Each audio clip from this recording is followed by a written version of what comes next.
नमस्कार मेरे प्यारे विद्यार्थी। मैं संदीप कुमार हिंदुस्तान इंग्लिश पॉइंट में आप सभी बच्चों का हार्दिक स्वागत करता हूं, हार्दिक अभिनंदन करता हूं।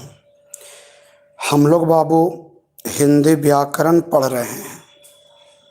हम लोग हिंदी व्याकरण पढ़ रहे हैं और हिंदी व्याकरण में हमारा आज का जो टॉपिक है, हिंदी व्याकरण में हमारा आज का जो टॉपिक है उसका नाम है वाच्य। वा आधा च य, वाच्य। और इसी टॉपिक को हम लोग अंग्रेजी में वॉइस कहते हैं। इसी टॉपिक को हम लोग अंग्रेजी में वॉइस कहते हैं। तो आज हम लोग पढ़ेंगे वाच्य, लेकिन उससे पहले कमेंट करके बता दो बाबू, हमारी आवाज़ आप तक पहुंच रही है और बोर्ड पर लिखा हुआ क्लियर पता चल रहा है तो क्लियर लिख दो।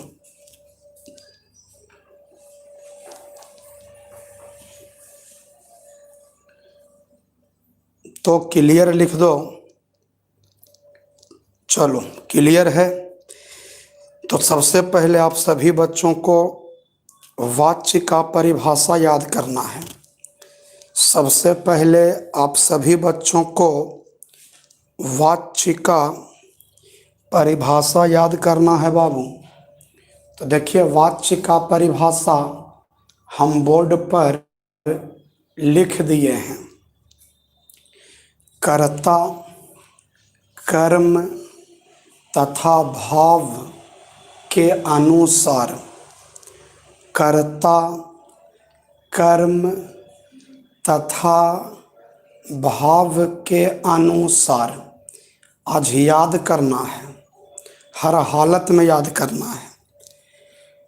कर्ता, कर्म तथा भाव के अनुसार क्रिया के लिंग, वचन तथा पुरुष, क्रिया के लिंग, वचन तथा पुरुष का होना ही वाच्य कहलाता है।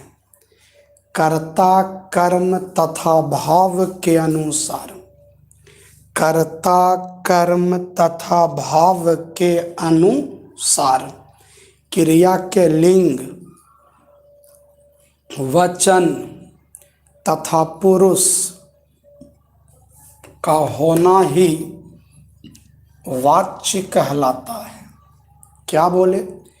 कर्ता, कर्म तथा भाव के अनुसार। सब बच्चा याद कर लो। कर्ता, कर्म तथा भाव के अनुसार क्रिया के लिंग, वचन तथा पुरुष का होना ही वाच्य कहलाता है।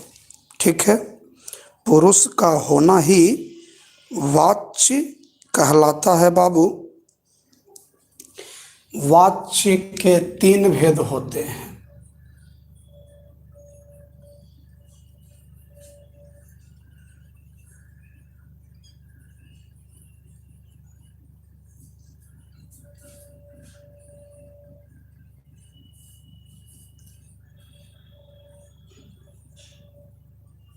वाच्य के 3 भेद होते हैं।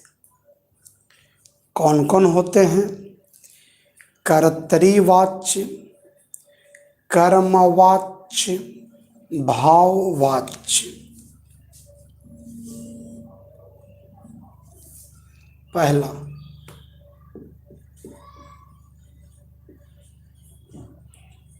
कर्तरीवाच्य। दूसरा,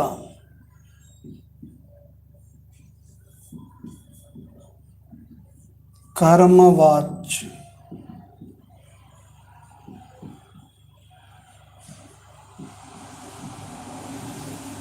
तीसरा भाववाच्य। वाच्य के 3 भेद होते हैं, कर्तृवाच्य, कर्मवाच्य, भाववाच्य। तीनों का परिभाषा पढ़ेंगे, कहानी समाप्त हो जाएगा। फिर वाच्य के बाद का जो टॉपिक है, वाच्य के बाद का जो टॉपिक है उसका नाम है वचन। उसके बाद हम लोग वचन पढ़ेंगे, मतलब नेक्स्ट डे हम लोग वचन पढ़ेंगे, ठीक है। तो अंग्रेजी में बाबू इसी को एक्टिव वॉइस कहते हैं और इसी को पैसिव वॉइस कहते हैं। एक्टिव वॉइस यही है कर्तृवाच्य, और पैसिव वॉइस आपका कर्मवाच्य, और इसको अंग्रेजी में नहीं होता है। अंग्रेजी में सिर्फ एक्टिव वॉइस और पैसिव वॉइस होता है। तो चलो सबसे पहले हम लोग कर्तृवाच्य का परिभाषा पढ़ेंगे। जिस वाक्य में क्रिया के लिंग, वचन तथा पुरुष, जिस वाक्य में क्रिया के लिंग, वचन तथा पुरुष कर्ता के लिंग, वचन तथा पुरुष के अनुसार हो। जिस वाक्य में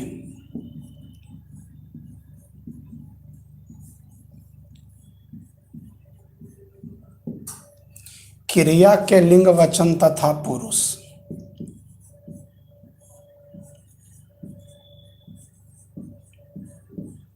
क्रिया के लिंग,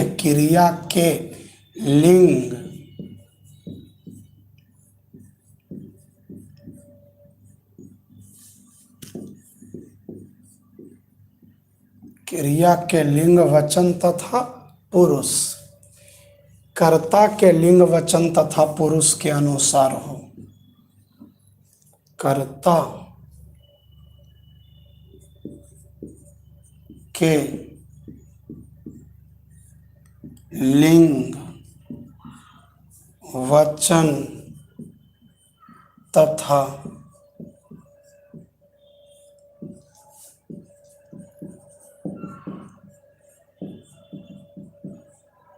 पुरुष के अनुसार हो, उससे कर्तृवाच्य कहते हैं। परिभाषा समझिए, ये वाला परिभाषा समझो। कर्ता कर्म तथा भाव के अनुसार क्रिया के लिंग, वचन तथा पुरुष का होना ही वाच्य कहलाता है। मतलब कि हुआ ना कि क्रिया के लिंग, वचन तथा पुरुष कर्ता कर्म तथा भाव के अनुसार हो। एकदम अलग तरह का परिभाषा हम यहाँ पर बनाकर समझाने का प्रयास कर रहे हैं। मतलब क्रिया के लिंग, वचन तथा पुरुष।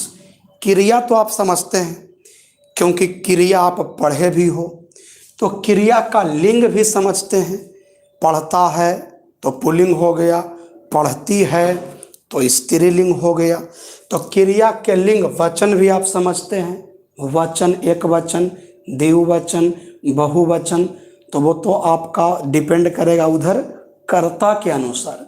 कर्ता अगर एक वचन में है तो इन्हें क्रिया भी एक वचन में होगा।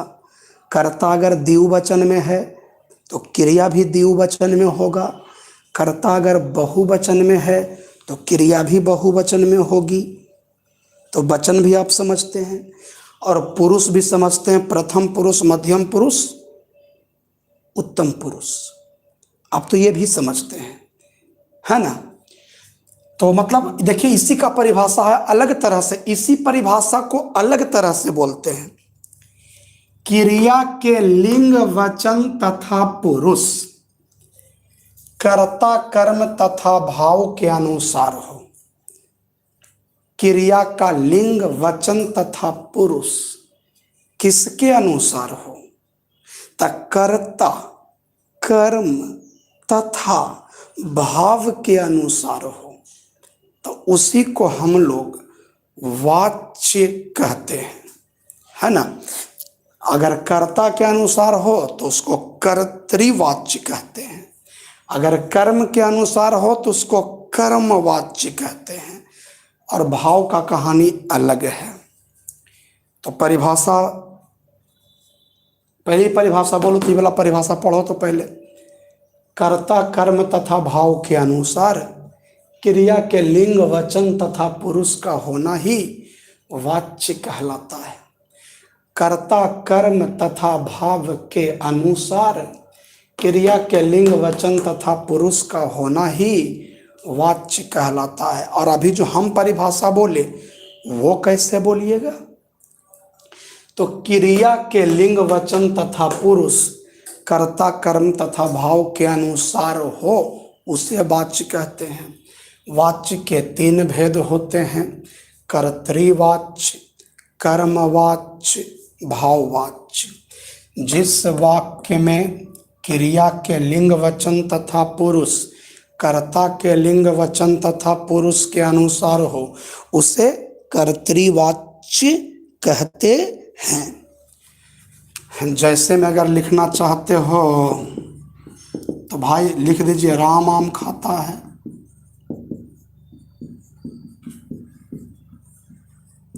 ये कर्तृवाच्य है। राम ने रावण को मारा, यह भी कर्तृवाच्य है।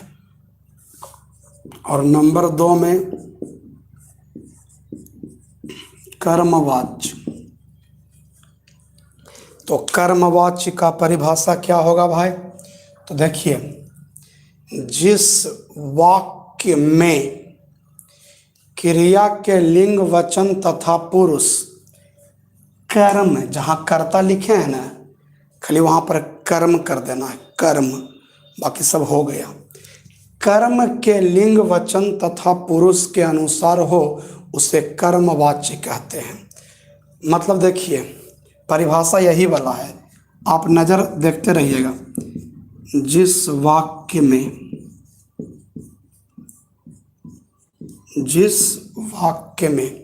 क्रिया, हम हटिएगा नहीं, देखते रहिएगा, अंत होते होते हम आपको समझा के दम लेंगे। जिस वाक्य में क्रिया के लिंग वचन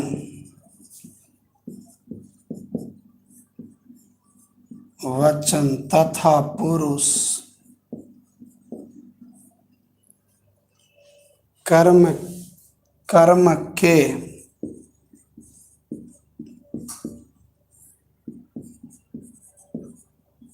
लिंग वचन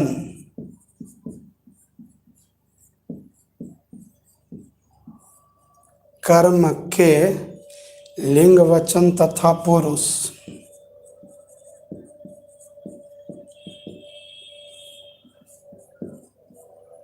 लिंग वचन तथा पुरुष के अनुसार हो, उससे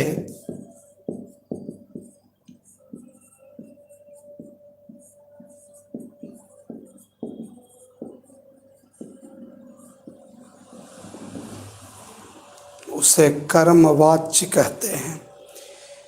वहाँ पर था कर्ता के लिंग वचन तथा पुरुष के अनुसार हो, और यहाँ पर है कर्म के लिंग वचन तथा पुरुष के अनुसार हो, उसे कर्मवाच्य कहते हैं।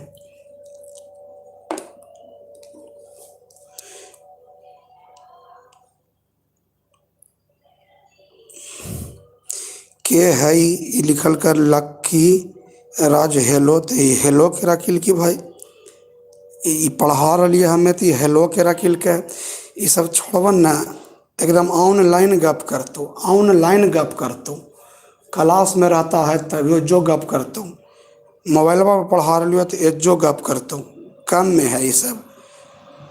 हेलो लिखल का बताएं तो लक्की राज तो हेलो कर ही रहे। देखिए अब अगर जैसे में राम के द्वारा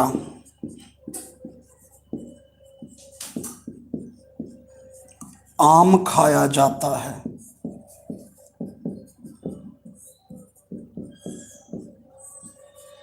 तो अगर इस तरह का वाक्य है तो आप समझ जाइएगा वो कर्म वाच्य है। और राम के द्वारा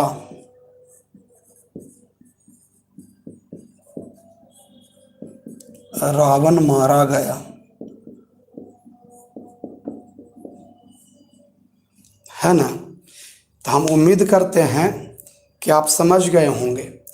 परिभाषा तो पहले समझ जाइए, परिभाषा के हिसाब से समझिएगा तो थोड़ा सा लेट से समझ में आएगा। एग्जाम्पल को डायरेक्ट समझने का प्रयास कीजिए।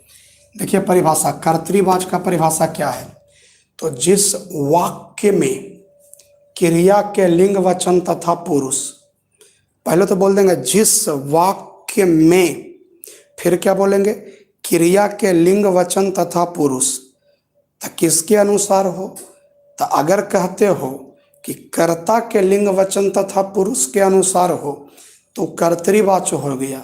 और अगर कहते हो कर्म के लिंग वचन तथा पुरुष के अनुसार हो तो उसको कर्मवाचक कहते हैं, है ना। और अगर बोलते हैं राम आम खाता है तो एक साधारण सा वाक्य लिखे हैं तो ये कर्तृवाच्य हो गया। लेकिन अगर ऐसा लिखेंगे राम के द्वारा आम खाया जाता है तो ऐसा वाक्य को बोलेंगे कर्मवाच्य, के द्वारा, है ना। अगर बोलेंगे राम ने रावण को मारा तो साधारण सा वाक्य है तो ये कर्तृवाच्य हो गया। लेकिन अगर बोलते राम के द्वारा रावण मारा गया, राम के द्वारा रावण मारा गया, तो वो हो गया कर्मवाच्य। अब देखिए संदीप रॉय, इसने एग्जाम्पल लिखा है राम के द्वारा आम खाता है। आपका एग्जाम्पल गलत है। अगर आप बोल दिए ना कि राम के द्वारा आम तक खाता है, ऐसा नहीं बोल सकते हैं, बल्कि आप बोल सकते हैं खाया जाता है, ठीक है। जिससे मैं आपको पढ़ाता हूँ, तो कर्तृवाच्य हो गया। मेरे द्वारा आपको पढ़ाया जाता है, मेरे द्वारा आपको पढ़ाया जाता है, तो यह कर्मवाच्य हो गया। जिसे एक बच्चा कमेंट किया है वह ब्राह्मण को भोजन खिलाता है। देखिए बच्चे समझने का यहाँ पर आप प्रयास कीजिएगा। देखिए यहाँ पर आप समझने का प्रयास कीजिएगा। एक बच्चा देखिए एग्जाम्पल लिखा है वह ब्राह्मण को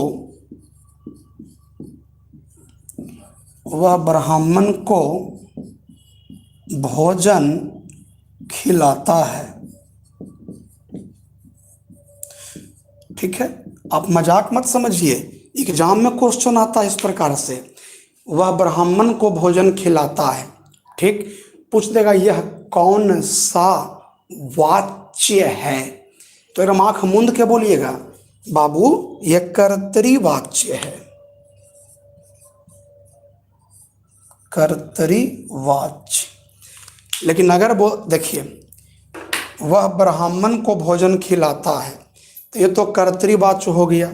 लेकिन अगर कह दिया उसके द्वारा ब्राह्मण को भोजन खिलाया जाता है, उसके द्वारा ब्राह्मण को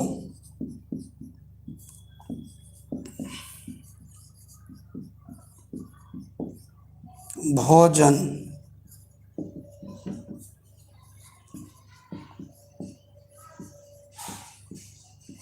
खिलाया जाता है, तब ये क्या हो गया? तो ये हो गया आपका कर्मवाच्य। तो हमको लगता आप समझ सकते हैं, है ना। उसके द्वारा ब्राह्मण को भोजन खिलाया जाता है, मतलब जो वर्ब है, मतलब जो क्रिया है, और उस क्रिया के बाद अगर जाना क्रिया आ जाए, मतलब जो मुख्य क्रिया है और उस मुख्य क्रिया के बाद अगर ये जाना क्रिया आ जाए तो कर्मवाच्य हो गया। और जाना का मतलब ये जाना नहीं, जाना का मतलब ये जाना नहीं, ऐसा मत समझिएगा, है ना। जैसे लिखल है उसके द्वारा ब्राह्मण को भोजन खिलाया जाता है, तो इसमें जो जाता है हम लिखे हैं जाता है, क्या उस जाता है से चलने का बोध हो रहा है? नहीं, नहीं। मतलब मुख्य क्रिया के बाद अगर जाना शब्द आ जाए तो वो कर्मवाच्य होता है। जैसे यहां देखिए राम के द्वारा रावण मारा गया, देखिए गया जाना क्रिया का रूप है ये, लेकिन मुख्य क्रिया कौन है? तो मारा। तो मुख्य क्रिया कौन है? तो मारा। तो मुख्य क्रिया के बाद जाना कि शब्द आ जाए, जाना क्रिया आ जाए तो कर्मवाच्य होता है। हमको लगता है कि आपको समझ में आ गया होगा, है ना। मैं आपको पढ़ाता हूं, मैं आपको पढ़ाता हूं, तो ये हो गया कर्तृवाच्य। लेकिन अगर हम बोलेंगे मेरे द्वारा आपको पढ़ाया जाता है, तो ये हो गया कर्मवाच्य। मेरी मां मुझे प्यार करती है, मेरी मां मुझे प्यार करती है, तो ये हो गया कर्तृवाच्य। मेरी मां मुझे प्यार करती है, तो ये हो गया कर्तृवाच्य। लेकिन ऐसा बोलेंगे मुझे मेरी मां के द्वारा, ऐसा बोलेंगे मेरी मां के द्वारा मुझे प्यार किया जाता है, प्यार किया जाता है, मेरी मां के द्वारा मुझे प्यार किया जाता है, तो ये हो गया कर्मवाच्य, है ना। तो उम्मीद करें कि कर्तृवाच्य और कर्मवाच्य आपको समझ में आ गया। चलिए एक बच्चा और कमेंट किया, मोदी जी के द्वारा भ्रष्टाचार मिटाया गया। हाँ, तो मोदी जी के द्वारा भ्रष्टाचार मिटाया गया। मिटाया तो मिटाया क्या है? तो मिटाया हो गया मुख्य क्रिया, तो गया हो गया जाना वाला क्रिया, तो ये कर्मवाच्य है। ये जो आपने कमेंट में लिखा है कि मोदी जी के द्वारा भ्रष्टाचार मिटाया गया, तो ये है कर्मवाच्य। ठीक है, चलिए कमेंट कीजिए, स्क्रीनशॉट लीजिए, तो इतना स्क्रीनशॉट लीजिए, कमेंट कीजिए समझ में आया तो।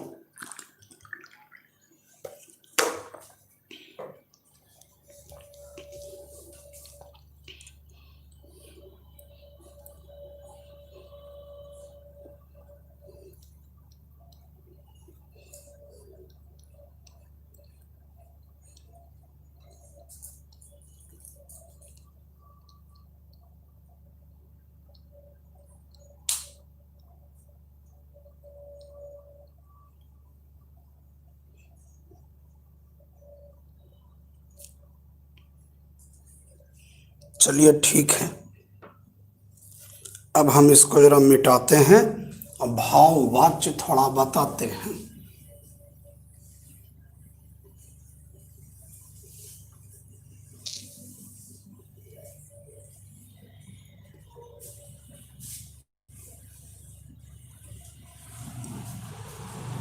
अब जरा हम लोग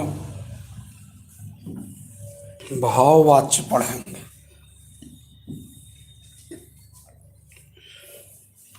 जिस वाक्य में क्रिया के लिंग वचन तथा पुरुष, याद करो, जिस वाक्य में क्रिया के लिंग वचन तथा पुरुष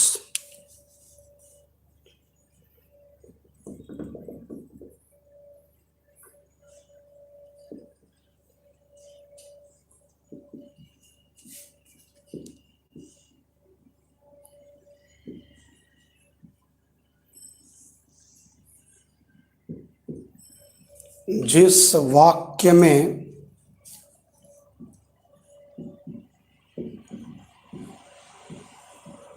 क्रिया के लिंग वचन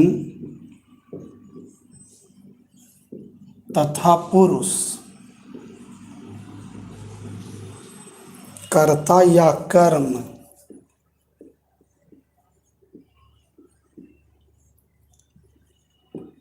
के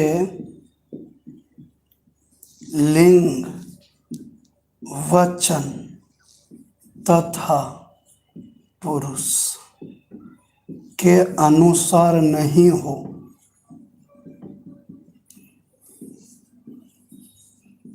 के अनुसार नहीं हो। देखिए क्या लिखे, जिस वाक्य में क्रिया के लिंग वचन तथा पुरुष, कर्ता के लिंग वचन तथा पुरुष के अनुसार नहीं, कर्ता या कर्म के लिंग वचन तथा पुरुष के अनुसार नहीं हो, बल्कि हमेशा अन्य पुरुष एक वचन और पुल्लिंग रहती हो, बल्कि हमेशा अन्य पुरुष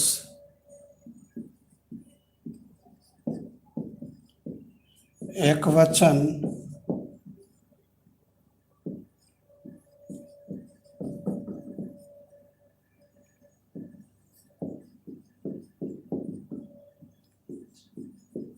तथा पुल्लिंग रहती हो,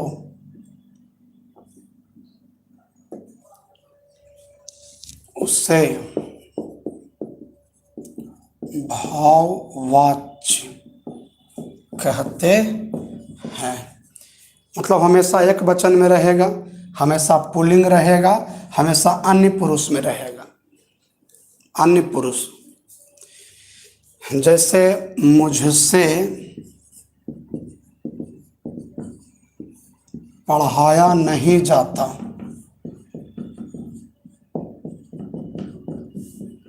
बूढ़े से चला नहीं जाता। इस प्रकार का सेंटेंस आप समझ जाइएगा। उससे बोला नहीं जाता,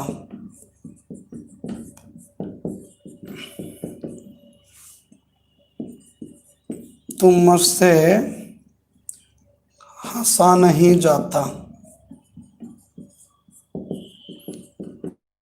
तो इस प्रकार का जब रहेगा ना, बोला नहीं जाता, खाया नहीं जाता, हंसा नहीं जाता, रोया नहीं जाता, है ना, चला नहीं जाता, तो आप समझ जाइएगा वो भाववाच्य है। ठीक है, आप समझ जाइएगा कुछ ही, वो भाववाच्य है।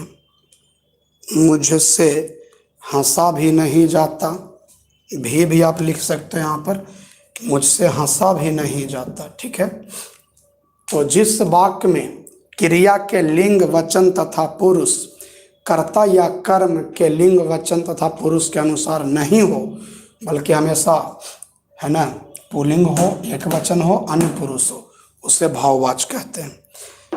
चलो स्क्रीनशॉट बच्चे आप ले लीजिए और कमेंट कीजिए कि आपको समझ में आ गया, तो कमेंट में यस और स्क्रीनशॉट ले लीजिए और उसके बाद कॉपी में लिख कर पढ़िएगा। कॉपी में लिख कर पढ़िएगा।